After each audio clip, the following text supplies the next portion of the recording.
donde todo comienza. Un regalo entre generaciones. El sol de Madrid calentaba mis hombros mientras observaba a mi hijo, Mateo, y a mi padre, conversando bajo la sombra del viejo roble que dominaba nuestro pequeño jardín. Desde que papá se había mudado con nosotros tras su operación del corazón, algo había cambiado en casa. No era solo una presencia más. Era como si un puente se hubiera construido entre dos orillas que nunca habían estado realmente separadas. Mateo siempre había sido un niño de historias. Devoraba libros, inventaba cuentos y, sobre todo, adoraba escuchar a su abuelo hablar de su infancia en aquel pueblecito de Asturias. Cómo trepaba a los árboles, construía refugios con ramas caídas y creaba códigos secretos con sus amigos. Para un niño de 10 años criado entre pantallas y edificios, aquellos relatos eran pura magia. Podríamos construir una casa en el árbol, ¿sabes? Escuché que le decía mi padre aquella tarde de mayo.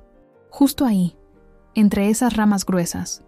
Los ojos de Mateo se iluminaron como si acabara de recibir el regalo más extraordinario del mundo. No era un juguete ni un dispositivo electrónico. Era una promesa de aventura, un proyecto compartido, algo que ninguna tienda podía vender. ¿De verdad, abuelo? ¿Tú y yo solos? Mi padre me miró desde la distancia, con esa sonrisa pícara que siempre ponía cuando estaba a punto de meterse en un lío que, sabía perfectamente, yo no podría rechazar. Bueno, tu madre tendrá que ayudarnos un poco. Estas manos ya no son lo que eran, dijo, mirándose las palmas surcadas por arrugas y recuerdos. Y así comenzó todo. Al día siguiente, acompañé a Mateo y a mi padre a la ferretería del barrio. Don Emilio, el dueño, conocía a mi padre desde hacía años y se unió entusiasmado al proyecto. Nos ayudó a seleccionar la madera adecuada, las herramientas necesarias y hasta nos regaló un pequeño bote de pintura azul para que tenga personalidad, según dijo. Las tardes después del colegio y cada sábado por la mañana se transformaron en un ritual. Mateo llegaba corriendo, dejaba la mochila en cualquier rincón y salía disparado al jardín donde mi padre ya lo esperaba con los planos extendidos sobre una mesa improvisada. Yo los observaba desde la ventana de la cocina mientras preparaba meriendas y limonada. Los veía cargar tablones, discutir sobre la mejor forma de colocar la escalera de cuerda y probar cada tabla como si estuvieran construyendo una catedral en lugar de una simple casa del árbol. A veces me unía a ellos. Me enseñaban sus avances con orgullo, me pedían opinión sobre algún detalle o simplemente me dejaban ser parte de ese universo que estaban creando entre los dos. Otras veces, prefería mantenerme al margen, disfrutando de ese vínculo que crecía, rama a rama, entre mi hijo y mi padre. El proyecto llevó casi 2 meses. Hubo días de frustración, cuando algo no encajaba o cuando el viento derribaba parte de la estructura. Hubo tardes de lluvia en que se quedaban en el salón, perfeccionando los planos o simplemente inventando historias sobre las aventuras que vivirían en aquel refugio aéreo. Mi padre le contaba a Mateo cómo, de niño, había construido algo parecido con su propio abuelo, en un castaño centenario que ya no existía. La llamamos El Mirador, le explicaba. Desde allí podíamos ver todo el valle, hasta las montañas. ¿Y la nuestra cómo se llamará, abuelo?, preguntaba Mateo. Eso tendrás que decidirlo tú, capitán. Es tu barco en las alturas. Cuando por fin terminaron, la casa del árbol no era precisamente una obra maestra de arquitectura, pero tenía algo mejor. Tenía alma. La pintaron de azul y blanco, los mismos colores de la casa donde mi padre había crecido en Asturias. Instalaron una pequeña ventana por donde entraba el sol de la tarde, colocaron una caja resistente para guardar libros y tesoros, y hasta construyeron un pequeño banco donde podían sentarse a contemplar el cielo entre las hojas. Mateo la bautizó como El Nido. Simple, perfecto. Un lugar donde sentirse protegido y, al mismo tiempo, libre. Comenzó a dormir allí los fines de semana, con permiso especial, y siempre que el tiempo lo permitiera. Llenó cada rincón con libros, linternas, dibujos y pequeños objetos que encontraba en sus paseos. Plumas, piedras brillantes, hojas secas con formas curiosas. No era solo un escondite, era un mundo en construcción, un espacio donde la imaginación no tenía límites.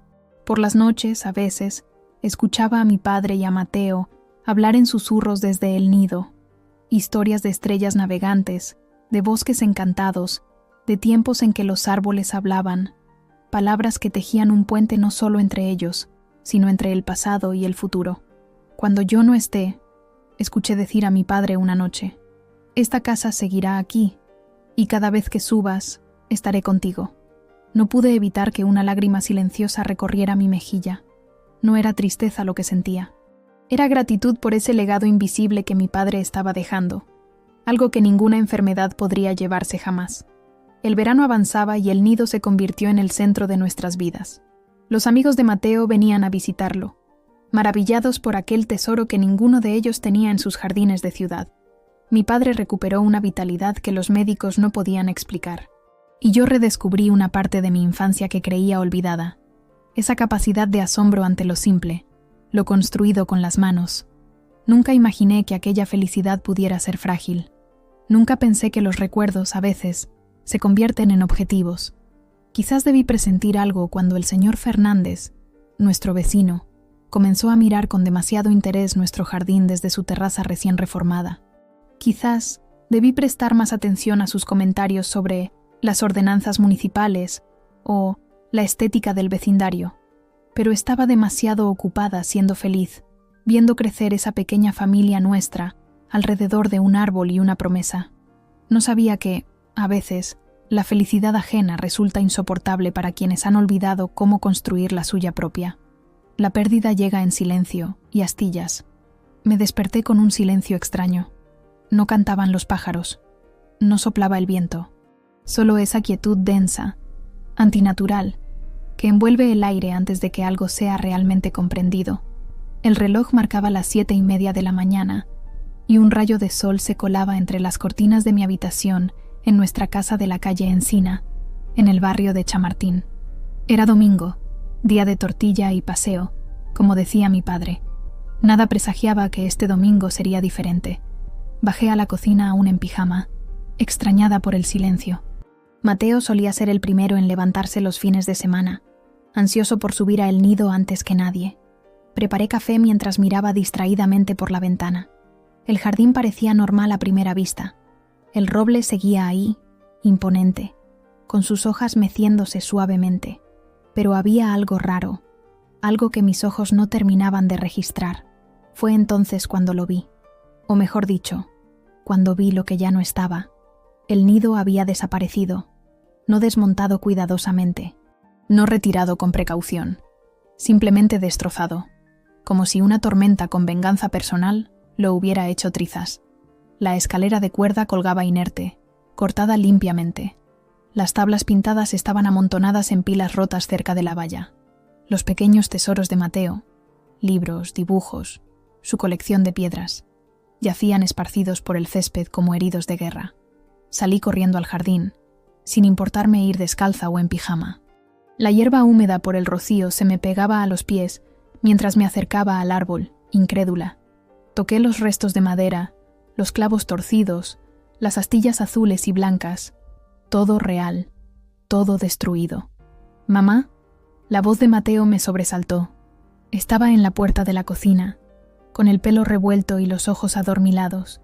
Por un segundo, pensé en mentirle, en decirle que todo estaba bien, que habíamos decidido reconstruir el nido. Pero antes de que pudiera abrir la boca, su mirada encontró los restos. Vi cómo sus ojos se abrían, cómo la comprensión atravesaba su rostro infantil como un relámpago, cómo su cuerpo entero se tensaba en una especie de parálisis momentánea. «¿Qué ha pasado?», susurró, con una voz que no parecía suya. No tuve tiempo de responder. Mateo ya corría hacia el árbol, descalzo también, sus pequeñas manos temblando mientras recogía un libro empapado, un dibujo rasgado, la pequeña bandera que habían colocado en lo más alto como símbolo de conquista. Sus hombros comenzaron a temblar, pero no lloró. Simplemente se quedó allí, mudo, como si el mundo entero se hubiera detenido. Mi padre apareció en el jardín poco después. Había salido en bata, apoyándose pesadamente en su bastón, la boca entreabierta como si intentara exhalar un grito. Sus ojos, normalmente chispeantes de vitalidad a pesar de la edad, parecían haberse apagado de repente. «¿Quién?», comenzó a preguntar, pero se interrumpió, porque en ese preciso instante, el señor Fernández apareció al borde de su terraza, sosteniendo una taza de café como si fuera un día cualquiera. Su figura alta y delgada se recortaba contra el sol de la mañana, y por un momento casi pareció una aparición, algo irreal. Era inseguro. Llamó desde arriba, con esa voz educada pero cortante que siempre usaba en las reuniones de vecinos, y bloqueaba nuestra vista del parque. He llamado a alguien para que lo retirara. Deberían haber pedido un permiso municipal, de todas formas. Sus palabras me golpearon como piedras afiladas. Sentí una ola de calor subirme por el cuerpo, una rabia primitiva que nunca antes había experimentado con tal intensidad.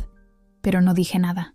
No pude, porque si hubiera abierto la boca, algo salvaje habría escapado, algo que mi hijo no debía presenciar. En lugar de eso, abracé a Mateo. Su pecho subía y bajaba con respiraciones entrecortadas. Mi padre dio media vuelta y volvió a entrar en casa sin pronunciar palabra. Y el señor Fernández, tras un último sorbo a su café, desapareció también tras las puertas correderas de su lujosa terraza, como si acabara de comentar el tiempo y no de confesar un acto de destrucción deliberada. «Vamos dentro, cariño», le dije a Mateo con una calma que no sentía. «Hace frío aquí fuera». Pero él no se movió. Sus ojos seguían fijos en los restos de su tesoro. Finalmente, se agachó, recogió una astilla de madera azul y la apretó en su puño hasta que sus nudillos se pusieron blancos. «Lo ha roto», dijo, con una voz tan adulta, tan llena de comprensión, que me partió el corazón.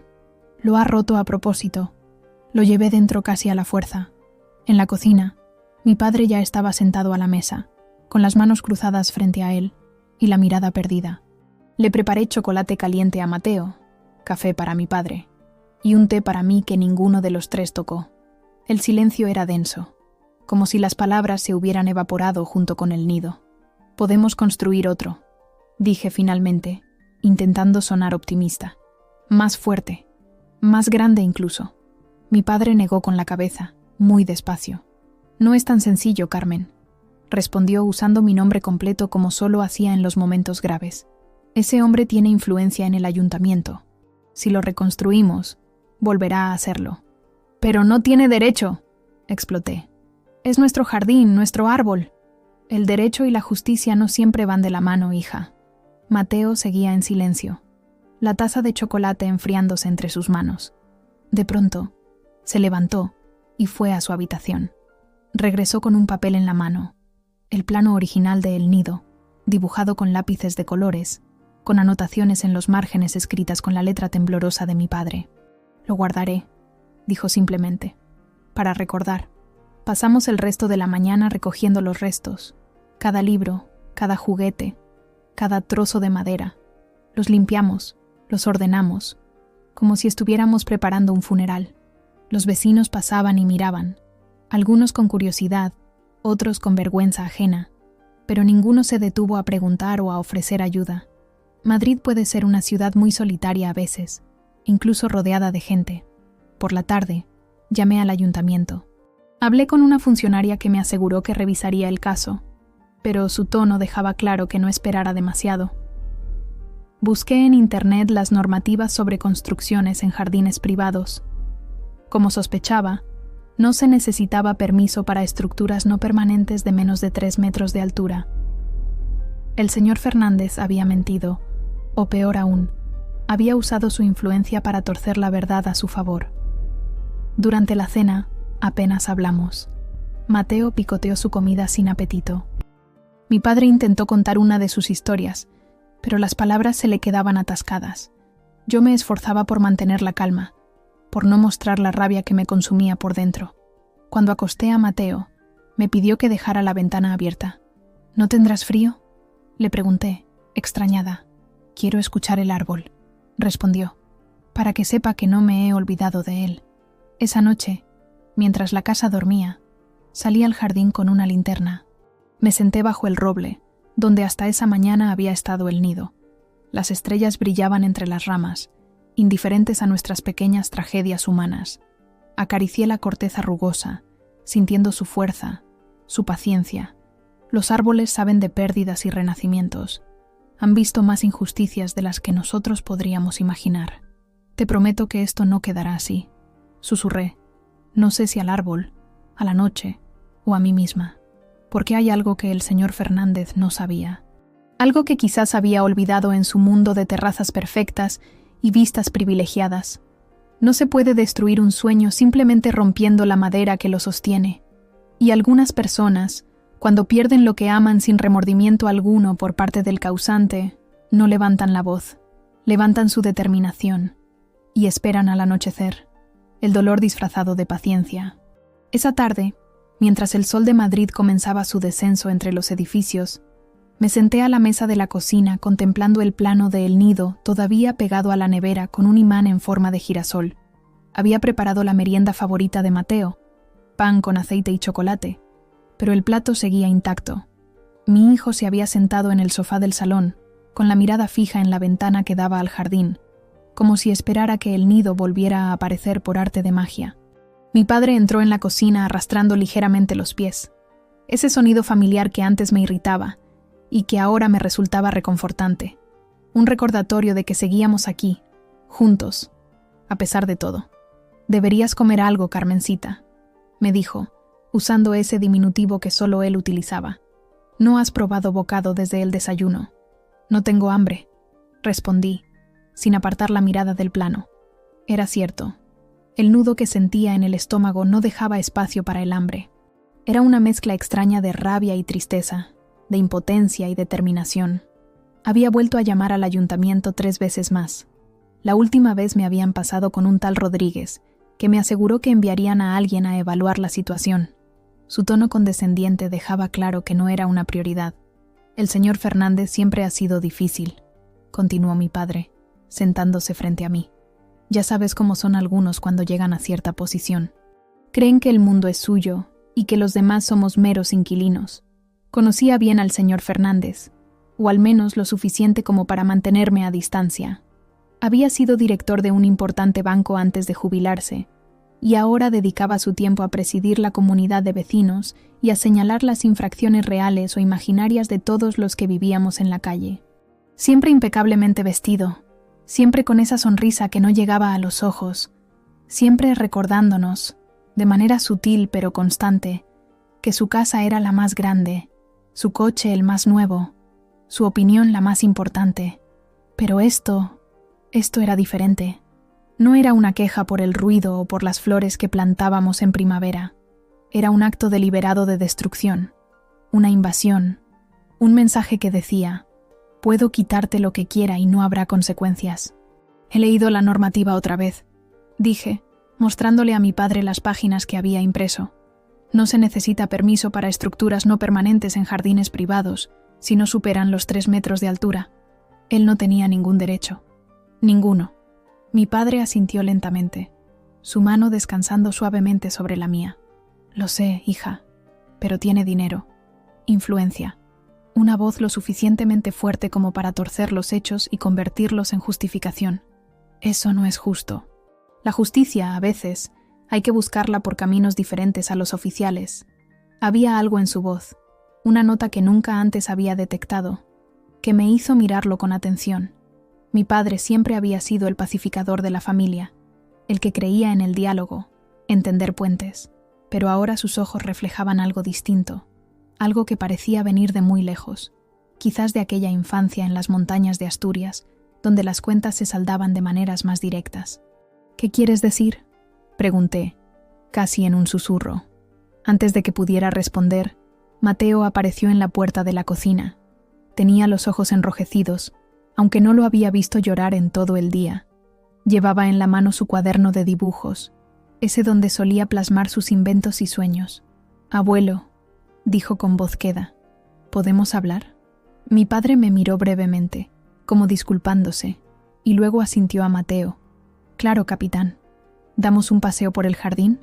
Salieron juntos, el niño y el anciano. 2 figuras tan diferentes pero unidas por un mismo dolor. Los observé desde la ventana mientras caminaban lentamente hacia el roble. Mi padre apoyaba una mano en el hombro de Mateo, inclinándose ligeramente para escuchar lo que el niño le decía.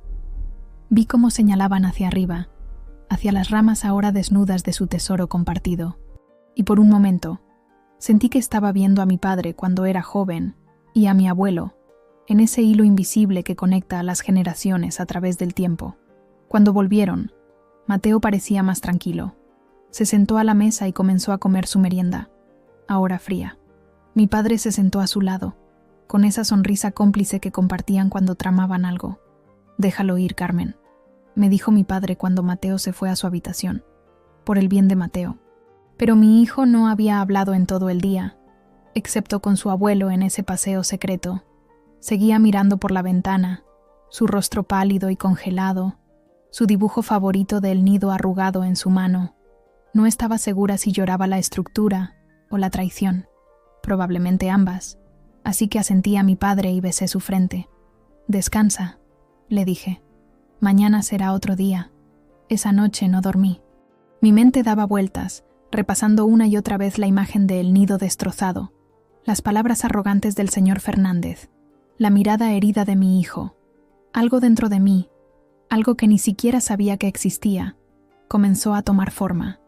No era solo rabia, era más frío, más calculado, un sentido de justicia que no tenía nada que ver con leyes o permisos.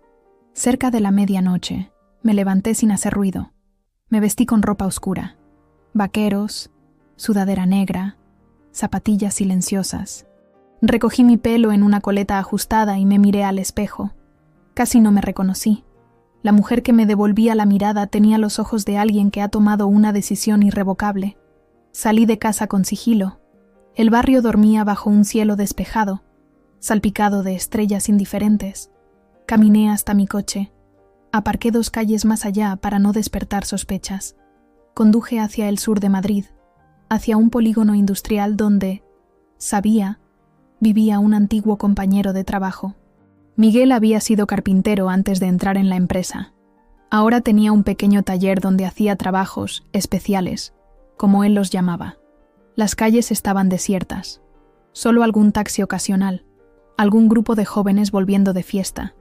Madrid nunca duerme del todo, pero a esas horas respira más despacio, como si también necesitara descansar de su propio bullicio. El taller de Miguel estaba en un callejón estrecho, entre un almacén de pinturas y un desguace. Aparqué cerca y llamé al timbre. 3 veces, con el código que habíamos acordado por teléfono horas antes. «Carmen», dijo al abrir la puerta, sin mostrar sorpresa. «Pasa».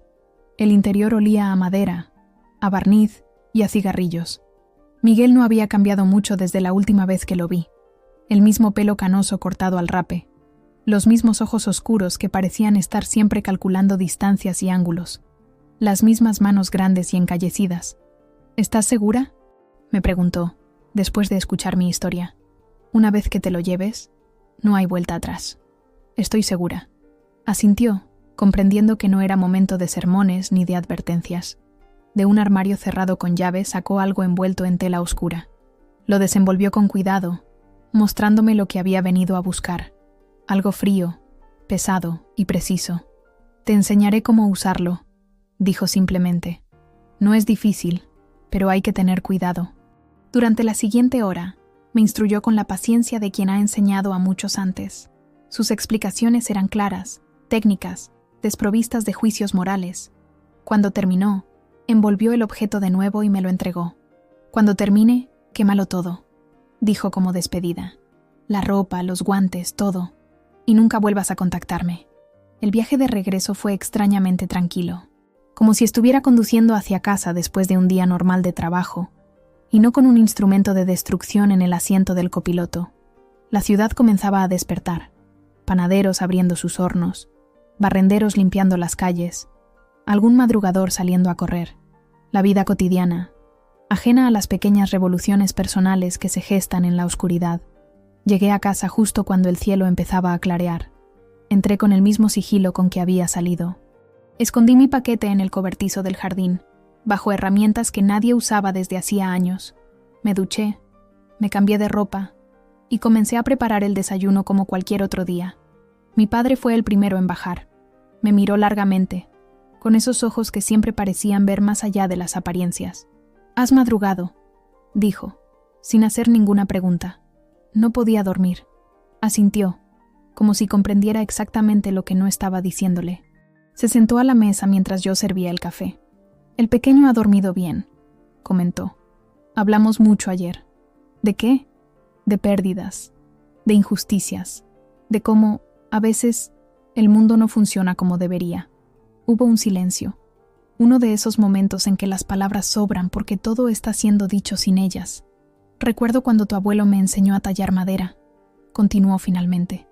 Me dijo que la madera tiene memoria, que recuerda cada corte, cada herida, que nada realmente desaparece. Sus ojos se encontraron con los míos por encima de la taza de café, y en ese instante supe que él sabía. Tal vez no los detalles, pero sí la esencia de lo que estaba gestándose en mi interior. Hay muchas formas de justicia en este mundo, Carmen, dijo suavemente. Algunas son ruidosas, otras silenciosas. Lo importante es que puedas mirarte al espejo después. Mateo bajó poco después, todavía en pijama, con el pelo revuelto y esa mirada seria que había adoptado desde el día anterior.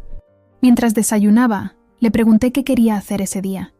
«Quiero limpiar el jardín», respondió, sorprendiéndome. «Recoger todas las piezas del nido y guardarlas». «¿Para qué, cariño?» Me miró con esos ojos que de pronto parecían mucho más viejos, mucho más sabios de lo que correspondía a sus 10 años. «Porque las cosas rotas también importan, mamá. También cuentan historias».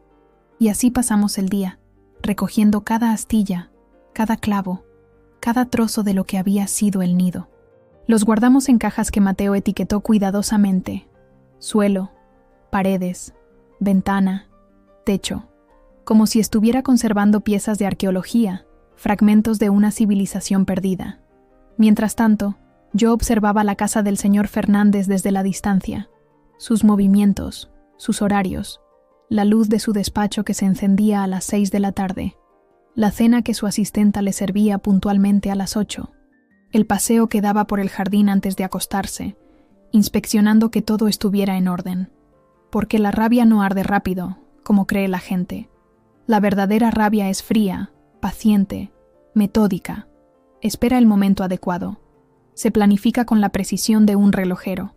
Y cuando finalmente actúa, lo hace con la certeza implacable de lo inevitable. Esa noche, mientras la casa dormía, volví al cobertizo. Desenvolví mi paquete y lo examiné bajo la débil luz de una linterna. Brillaba con un resplandor metálico, casi hermoso en su simplicidad funcional. Lo guardé de nuevo, con cuidado. Aún no, todavía no era el momento. Primero necesitaba un plan, algo tan meticuloso, tan perfecto como lo había sido el nido. Algo que fuera no solo venganza, sino justicia. No solo destrucción, sino mensaje. Porque algunas tormentas no llegan con truenos y relámpagos. Las más devastadoras se forman en silencio, invisibles hasta que es demasiado tarde para refugiarse. La venganza en forma de simetría. Pasé el día siguiente reuniendo materiales. No quería actuar por impulso. La rabia arde rápido y no deja nada tras de sí excepto humo. Esto tenía que ser deliberado, meditado. Dibujé mi idea en el reverso de un recibo del supermercado, calculando proporciones como si estuviera planificando un pequeño templo. Si el nido había sido un monumento a la alegría, lo que estaba a punto de construir sería un monumento a la memoria y al mensaje. Compré lo necesario en 3 ferreterías distintas de Madrid, todas lejos de nuestro barrio. Pagué en efectivo. Evité las cámaras. Usé gorra y gafas de sol aunque el día estaba nublado. No era paranoia, era precaución. En este tipo de barrios, la gente habla. Los rumores se extienden como incendios forestales, y yo necesitaba el elemento sorpresa. En la última ferretería, el dependiente, un hombre mayor con manos callosas y mirada astuta, me observó mientras seleccionaba unas tenazas especiales. ¿Proyecto grande?, preguntó con tono casual. Una restauración, respondí sin mirarlo directamente. Algo personal. Asintió como si comprendiera perfectamente. Me recordó a mi padre, esa manera de entender sin necesidad de explicaciones. Las mejores herramientas para los trabajos más importantes, dijo, deslizando hacia mí un par de guantes de trabajo. Invitación de la casa, para que no te lastimes. Los acepté con un gesto de gratitud, un cómplice inesperado en mi pequeña revolución.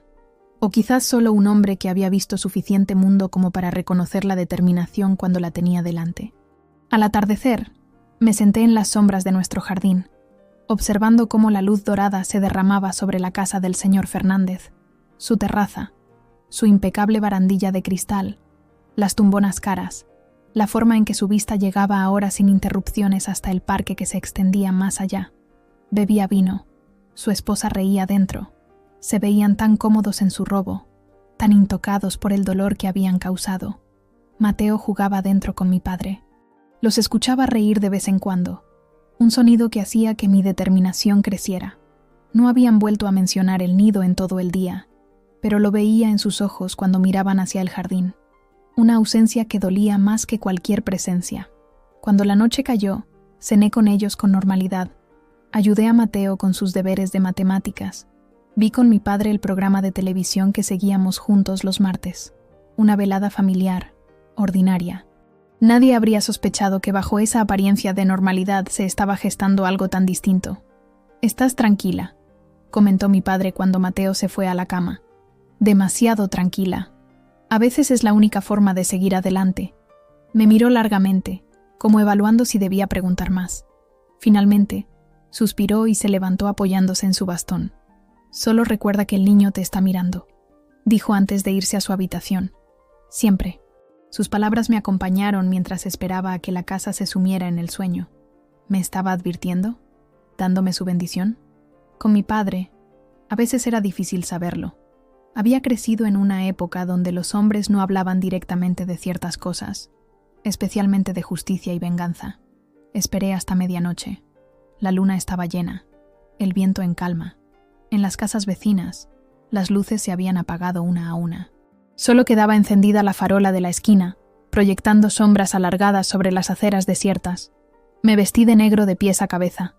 Pantalones, camiseta, sudadera con capucha. Até mi pelo en un moño apretado y me cubrí la cabeza. Me puse los guantes que me había regalado el ferretero. Saqué del cobertizo la bolsa con las herramientas. No pesaba mucho, pero sentía su gravedad de otra manera, como si estuviera cargando con algo más profundo que metal y madera. Comprobé que Mateo y mi padre dormían. Los observé brevemente. Esos dos rostros tan parecidos a pesar de las décadas que los separaban. Respiraciones tranquilas. Sueños que esperaba fueran mejores que nuestra realidad. Salí por la puerta trasera. El jardín estaba plateado bajo la luna, el roble proyectando su sombra como un guardián silencioso. Por un instante, me pareció ver el contorno de el nido entre sus ramas, un fantasma de madera y promesas. Pero solo era un juego de luces y sombras, un espejismo nacido de la memoria. El muro que separaba nuestra propiedad de la del señor Fernández no era muy alto, apenas 1,20 m. Lo crucé con agilidad, aterrizando suavemente en el césped perfectamente cortado del otro lado. Mi corazón latía fuerte, pero mis manos estaban firmes. No tenía miedo. Estaba enfocada, lista para hacer algo correcto. No solo para Mateo, no solo para mi padre, sino para esa parte de mí, que una vez había creído que el silencio era más seguro que la verdad. Me moví como una sombra entre los setos ornamentales, evitando las luces automáticas que se activaban con el movimiento. Conocía bien el sistema. Lo había estudiado durante días. 3 segundos de pausa entre cada sensor, un punto ciego junto al limonero, un camino invisible para quien supiera verlo. La terraza se alzaba frente a mí, imponente en su perfección arquitectónica, tablones de madera tropical importada, barandilla de cristal templado, muebles de diseño italiano, una pequeña fortaleza de lujo construida para admirar el mundo desde arriba, para mirar por encima del hombro a vecinos como nosotros. Me detuve un momento, evaluando. No era un acto impulsivo, cada movimiento estaba calculado. Saqué la primera herramienta, un destornillador largo, de precisión. Empecé con los tornillos que sujetaban la barandilla de cristal, uno por uno, metódicamente. No los quitaba del todo, solo los aflojaba lo suficiente para que el conjunto perdiera estabilidad, para que siguiera en pie, pero apenas. Luego pasé a las tablas del suelo. Aquí usé la sierra, envuelta en tela para amortiguar el sonido. Cortes estratégicos, casi invisibles a simple vista. No en todas las tablas, solo en las suficientes.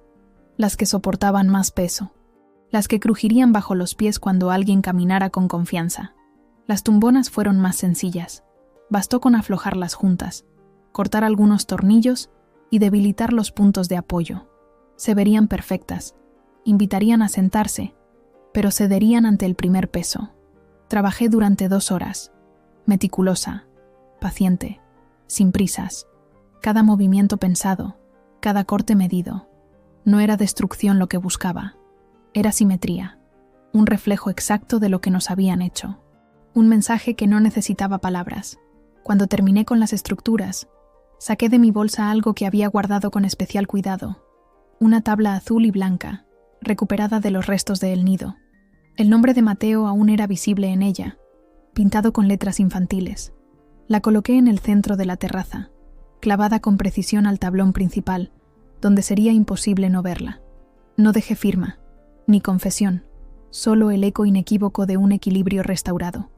Volví por el mismo camino, tan silenciosa como había llegado. Crucé el muro, atravesé nuestro jardín, entré en casa, me quité la ropa oscura, la guardé en una bolsa que quemaría al día siguiente. Me duché, dejando que el agua caliente se llevara el sudor y la tensión acumulada. Mi reflejo en el espejo del baño era el mismo de siempre. Carmen González, 37 años, madre soltera, trabajadora de oficina. Nada en mi rostro delataba lo que acababa de hacer. Me metí en la cama y miré al techo. No sentí culpa, no sentí euforia, solo una extraña calma, como si hubiera restaurado un equilibrio que nunca debió romperse. Mi padre tenía razón. La madera tiene memoria. Recuerda cada corte, cada herida. Y ahora, el señor Fernández también recordaría. A la mañana siguiente, me desperté con el sonido del timbre. Insistente, furioso. Miré el reloj. Apenas las 7. Me puse la bata y bajé las escaleras. Mi padre ya estaba en la puerta, su figura menuda pero digna frente a los 2 policías uniformados. «Buenos días, señores». Saludé con naturalidad.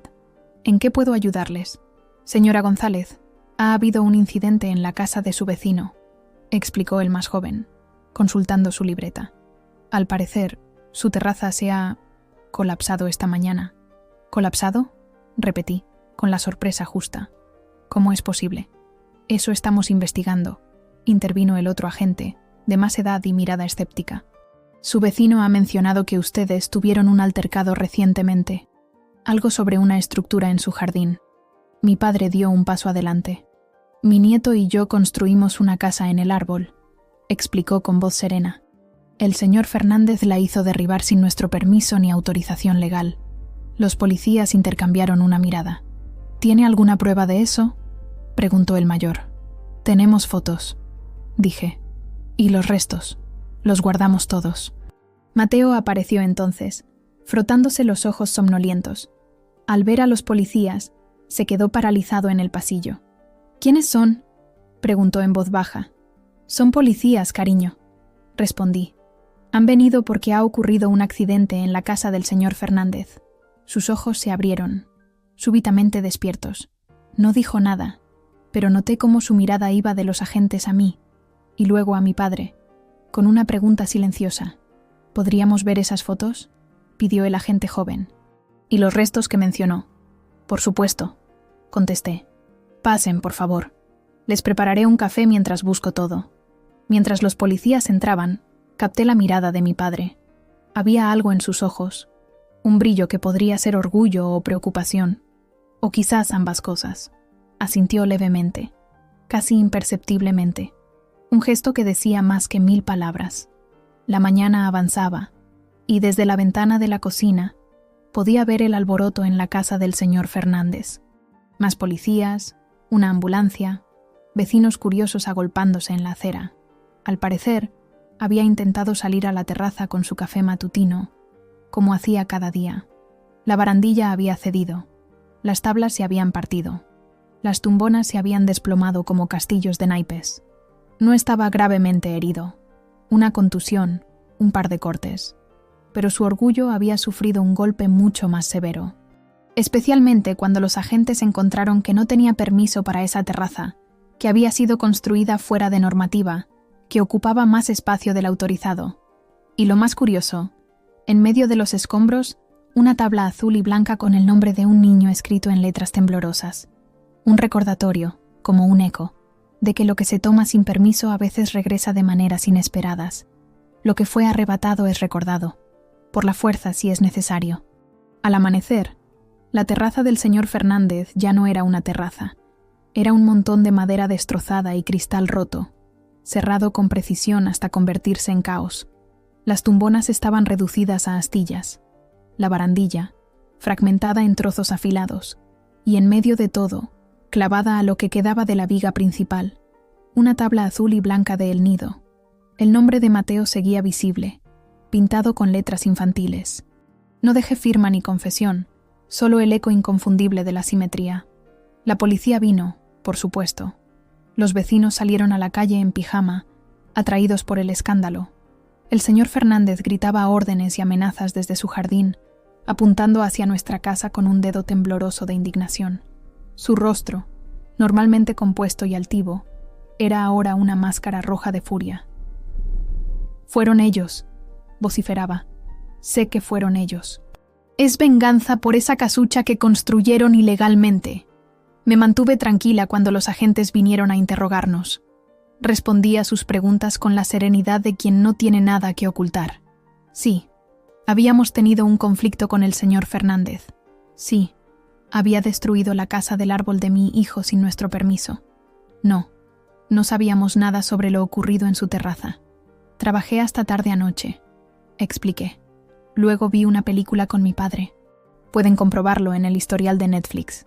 Mi padre respaldó mi coartada, añadiendo detalles sobre la película que habíamos visto. En realidad, la había puesto a reproducirse mientras yo salía por la puerta trasera, pero eso no necesitaban saberlo. El agente de más edad me observó con atención, sus ojos entrecerrados como si intentara ver más allá de mis palabras. «Señora González, entiendo su frustración por lo ocurrido con la casa del árbol de su hijo», dijo lentamente. «Pero tomarse la justicia por su mano sería un delito grave». «Lo entiendo perfectamente, agente», respondí, sosteniéndole la mirada. «Pero como le he dicho, estuve en casa toda la noche. Además, ¿cómo podría yo, una mujer sola, destruir toda una terraza sin que nadie me viera ni escuchara?» Pareció considerarlo.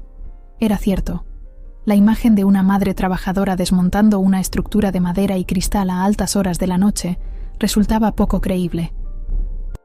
Especialmente cuando el señor Fernández, en su arrogancia, había mencionado a los agentes que la terraza era extremadamente resistente y había costado una fortuna. Lo más interesante llegó cuando los agentes le pidieron al señor Fernández los permisos municipales para la construcción de su terraza. Comenzó a balbucear, a buscar papeles inexistentes, a mencionar amigos en el ayuntamiento que podrían aclarar el malentendido. Los mismos argumentos que había usado para justificar la destrucción de El Nido se volvían ahora contra él, como un boomerang. «Parece que su terraza no cumplía con la normativa municipal, señor Fernández», dijo el agente mayor con tono neutro. «Excedía los metros permitidos y carecía de los refuerzos estructurales obligatorios. Es posible que simplemente haya cedido por defectos de construcción». El señor Fernández enrojeció aún más, si eso era posible. «¡Eso es absurdo! La terraza estaba perfectamente la noche anterior. Alguien la ha saboteado. Sin evidencias concretas, no podemos acusar a nadie», respondió el agente.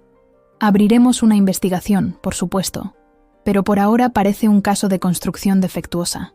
Cuando los policías se marcharon, el señor Fernández permaneció en su jardín, mirando hacia nuestra casa con una mezcla de rabia e impotencia. Nuestras miradas se cruzaron un instante. No sonreí, no hice ningún gesto. Simplemente le sostuve la mirada, con la misma calma con que él había contemplado los restos del nido días antes. Esa tarde, mientras ayudaba a Mateo con sus deberes, mi padre me llamó al jardín. Estaba de pie junto al roble, con una expresión difícil de descifrar. «¿Sabes?», dijo cuando me acerqué. «He estado pensando que quizás podríamos intentarlo de nuevo». «¿Intentar qué?». «Construir otra casa en el árbol», respondió, señalando hacia las ramas. «Una nueva, diferente, tal vez más pequeña, más alta, escondida entre las ramas más gruesas». Lo miré sorprendida. Después de todo lo ocurrido, no esperaba que quisiera volver a embarcarse en un proyecto así. El cansancio de los últimos días había acentuado las arrugas alrededor de sus ojos, había plateado aún más su cabello. «¿Estás seguro, papá? No sé si es buena idea. El señor Fernández se marchará», dijo con una certeza que me desconcertó. Lo conozco. Gente como él no soporta la humillación. Pondrá su casa en venta antes de fin de mes. Tenía razón, por supuesto. Mi padre siempre había sido bueno leyendo a las personas, entendiendo sus motivaciones más profundas. Además, continuó, Mateo necesita saber que no todo lo que se rompe queda así para siempre, que algunas cosas pueden reconstruirse, diferentes pero igual de valiosas. Sus palabras resonaron en mí con una fuerza inesperada. No estaba hablando solo de madera y clavos. Estaba hablando de algo más profundo, más esencial, la capacidad de recuperarse, de seguir adelante después de la pérdida. Una lección que yo misma necesitaba recordar después de tantos años criando sola a Mateo tras la partida de su padre. ¿Se lo has comentado a él?, pregunté. Aún no. Quería consultarlo contigo primero. Miré hacia la casa. A través de la ventana de la cocina, podía ver a Mateo inclinado sobre sus libros, la punta de la lengua asomando entre los labios en ese gesto de concentración tan suyo. Creo que es una idea maravillosa, dije finalmente, pero esta vez la haremos más fuerte. Mi padre sonrió, esa sonrisa que iluminaba su rostro entero y hacía que las arrugas alrededor de sus ojos parecieran rayos de sol. Más fuerte, repitió, y más nuestra. Llamamos a Mateo. Al principio, cuando le contamos la idea, se mostró escéptico, casi temeroso. El dolor por la pérdida de El Nido seguía demasiado fresco. ¿Y si el señor Fernández vuelve a romperla?, preguntó, su voz pequeña y vulnerable. No lo hará, respondí con una seguridad que venía de un lugar muy profundo. Te lo prometo. Nos miramos a los ojos, mi hijo y yo, en uno de esos momentos en que las palabras sobran porque hay una comunicación más antigua, más instintiva. No sé qué vio exactamente en mi mirada, pero algo en él pareció relajarse, como si depositara una carga muy pesada que había estado llevando. ¿Podemos pintarla de azul y blanco otra vez?, preguntó. Por supuesto, respondió mi padre, pero necesitamos un nuevo nombre. El Nido ya tuvo su tiempo. Mateo lo pensó un momento, mordisqueándose el labio. ¿Qué tal El Refugio?, sugirió finalmente. El Refugio, repitió mi padre, saboreando las palabras. Perfecto. Comenzamos al día siguiente. Esta vez fuimos más cuidadosos, más estratégicos. Compramos la madera en pequeñas cantidades, en diferentes tiendas. Trabajamos principalmente al atardecer, cuando los vecinos estaban ocupados con sus cenas y rutinas. La nueva casa era más pequeña que la anterior, pero también más sólida. La construimos más alta, parcialmente oculta por el follaje más denso, invisible desde la casa del señor Fernández. Mateo se involucró mucho más en este proyecto. Ya no era solo el ayudante de su abuelo, era un constructor por derecho propio. Aprendió a medir, a cerrar, a clavar. Sus pequeñas manos, antes torpes con las herramientas, adquirieron una habilidad sorprendente, y mientras trabajaba, hablaba, sobre la escuela, sobre sus amigos, sobre los libros que estaba leyendo. Era como si la construcción de El Refugio hubiera desbloqueado algo en él, un canal para expresar todo lo que había estado conteniendo. Mi padre también parecía rejuvenecer con cada día que pasaba. Sus movimientos, que habían sido lentos y cautelosos desde la operación, recuperaron algo de su antigua agilidad. Sus ojos brillaban con un propósito renovado. A veces lo sorprendía mirando hacia la casa del señor Fernández con una expresión que combinaba satisfacción y algo más complejo, más profundo. No era exactamente orgullo ni venganza. Era más bien la tranquilidad de quien ha visto cómo se restablece un equilibrio natural. Porque tal como había predicho, el señor Fernández puso su casa en venta apenas 2 semanas después del incidente. Por motivos familiares, explicó a quien quisiera escucharlo. Pero todos en el vecindario sabían la verdad. Su reputación, cuidadosamente construida a lo largo de años, se había desmoronado junto con su terraza ilegal. Los mismos vecinos que antes asentían a sus órdenes, ahora murmuraban a sus espaldas. Las invitaciones a eventos sociales habían cesado. Su mundo privilegiado se había agrietado, y esas grietas eran irreparables. Nadie compró su casa, al menos no de inmediato. Los rumores se habían extendido. Problemas estructurales, conflictos vecinales, posibles demandas pendientes. El cartel de Se vende permaneció en la verja, desteñido por el sol, como un recordatorio permanente. Mientras tanto, el refugio tomaba forma. No era igual que el nido, no pretendía serlo. Era más íntimo, más secreto. Las paredes estaban forradas con corcho para aislar del frío. La ventana, más pequeña pero estratégicamente colocada, permitía ver el cielo estrellado por la noche. Instalamos una pequeña estantería para los libros de Mateo y un baúl resistente para sus tesoros. La pintura azul y blanca fue lo último. Mi padre insistió en comprar la mejor calidad, para que dure muchos años, dijo. Mateo y él se encargaron de esa parte, un ritual compartido que me recordó a los primeros días de El Nido. Los observé desde abajo, sus siluetas recortadas contra el cielo del atardecer madrileño, pasando los pinceles de uno a otro, riendo cuando la pintura goteaba, cantando viejas canciones asturianas que mi padre había aprendido de su propio padre. Cuando finalmente terminaron, organizamos una pequeña ceremonia de inauguración.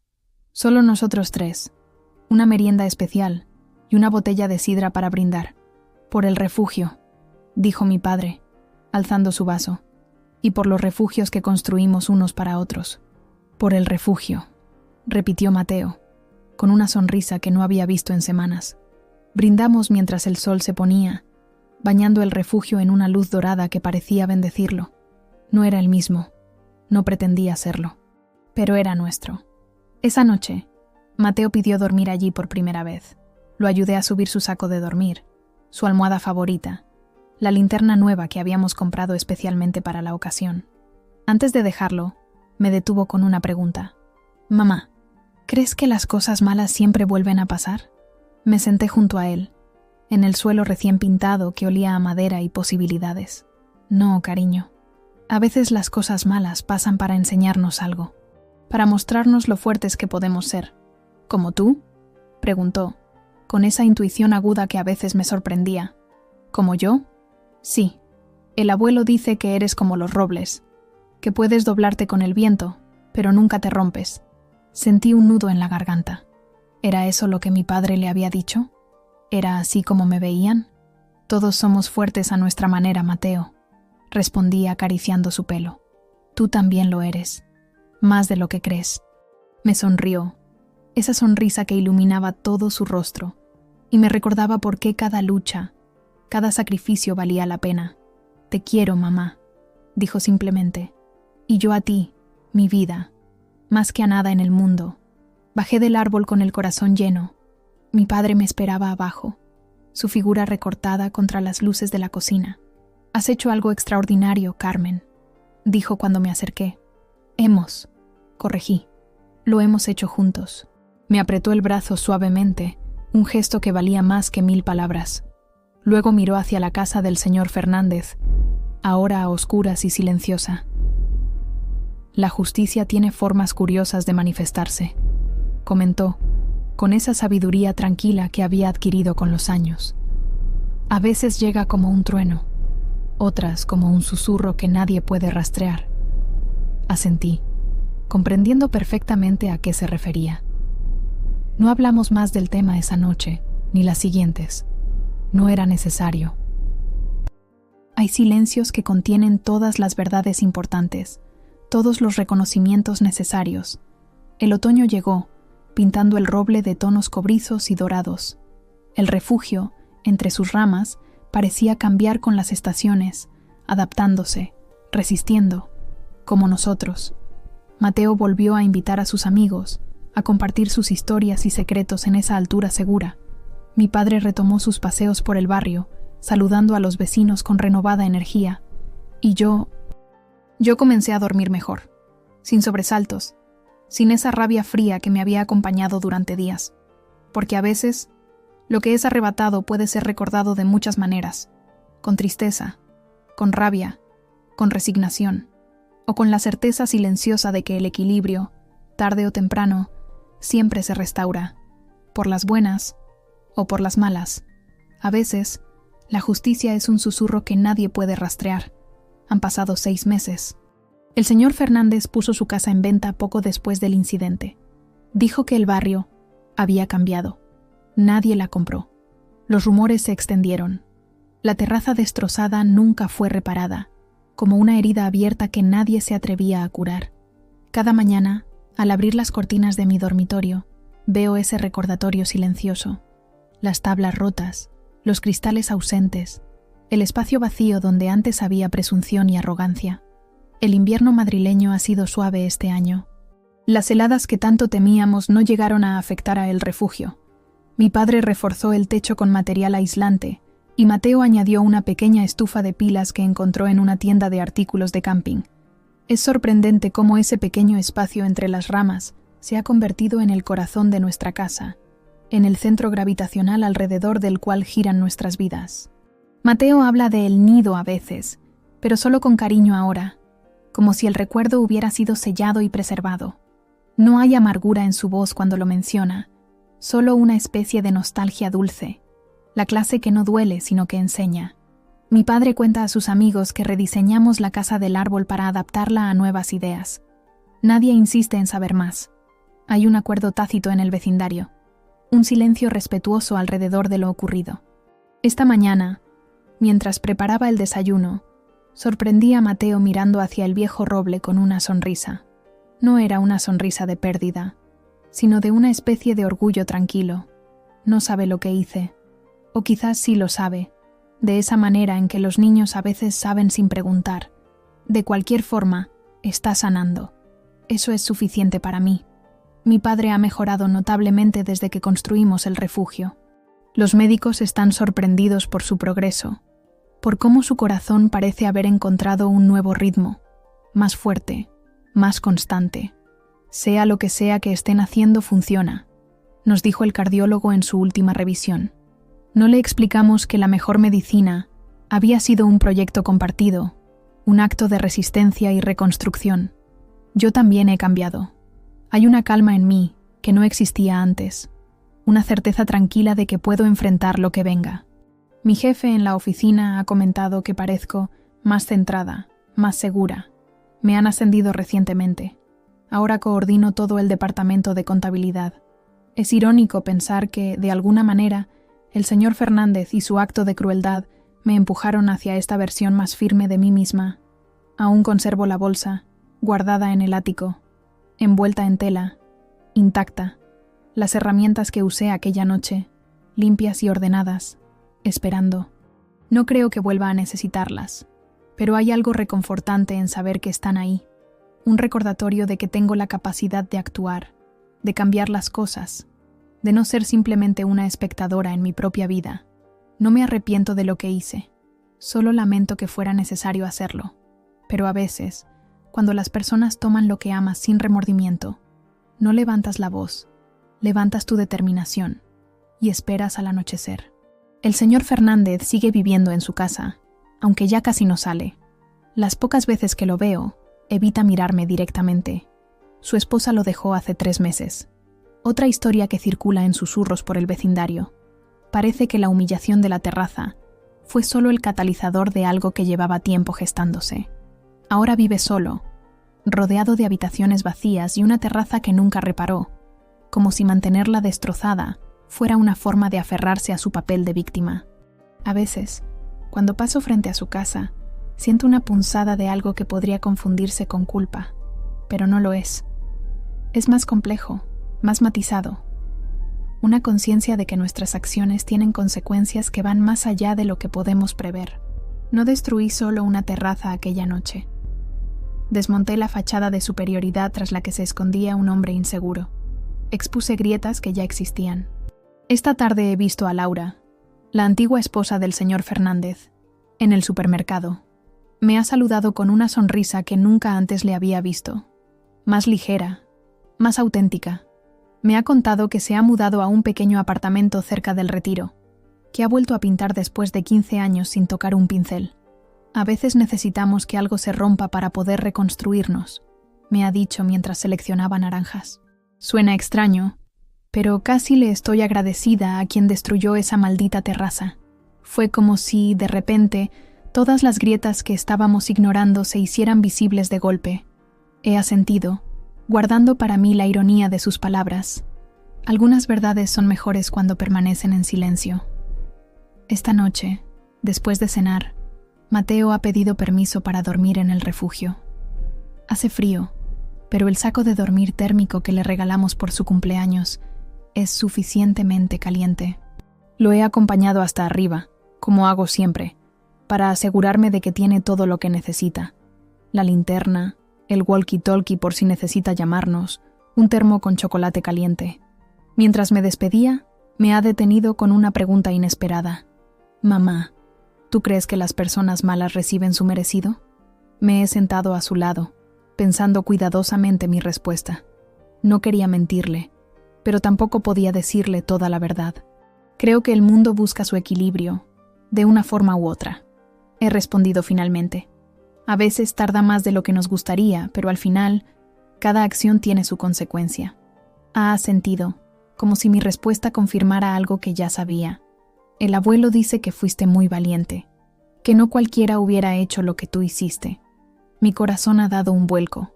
¿Qué exactamente le había contado mi padre? ¿A qué se refiere el abuelo?, he preguntado, intentando mantener un tono casual. Mateo ha sonreído, esa sonrisa que me recuerda tanto a mi madre, con un hoyuelo en la mejilla izquierda. A seguir adelante después de que el señor Fernández rompiera el nido, a construir el refugio aunque tuviéramos miedo, a no dejarnos vencer. He respirado aliviada. Por supuesto, eso era lo que mi padre le había dicho, lo que Mateo necesitaba creer. La versión de la historia que podía dormir con él en las noches frías, la que podía contarse a sí mismo y a sus amigos sin sombras ni secretos. Tu abuelo siempre ha visto lo mejor en mí, he respondido abrazándolo, como yo veo lo mejor en ti. Al bajar del árbol, he encontrado a mi padre sentado en el banco del jardín, mirando las estrellas que empezaban a aparecer en el cielo despejado de Madrid. Me he sentado a su lado, compartiendo el silencio como solo pueden hacerlo dos personas que se entienden más allá de las palabras. Mateo está creciendo, ha comentado finalmente, haciéndose preguntas. Lo sé, me preocupa que algún día descubra... No he terminado la frase. No era necesario. Mi padre ha tomado mi mano entre las suyas, esas manos rugosas que habían construido y reconstruido tantas cosas a lo largo de su vida. Algunos secretos no son cargas, Carmen, ha dicho con suavidad. Son cimientos. Lo que hiciste aquella noche fue restablecer un equilibrio que se había roto. Mateo lo entiende a su manera, aunque no conozca los detalles. Y si algún día los descubre, entonces sabrá que su madre es una mujer que no se doblega ante la injusticia, que hay líneas que no se pueden cruzar sin consecuencias. No veo qué hay de malo en esa lección. Sus palabras me han reconfortado más de lo que esperaba. Quizás tenía razón. Quizás algunos silencios no son evasiones, sino protecciones, no solo para los demás, sino para uno mismo. Espacios donde las verdades complejas pueden respirar sin el peso del juicio o la explicación constante. Cuando el señor Fernández destruyó el nido, rompió algo más que madera y clavos. Rompió la confianza de un niño en que el mundo es justo, la seguridad de un anciano en que sus esfuerzos perdurarían, la certeza de una madre en que podía proteger lo que amaba.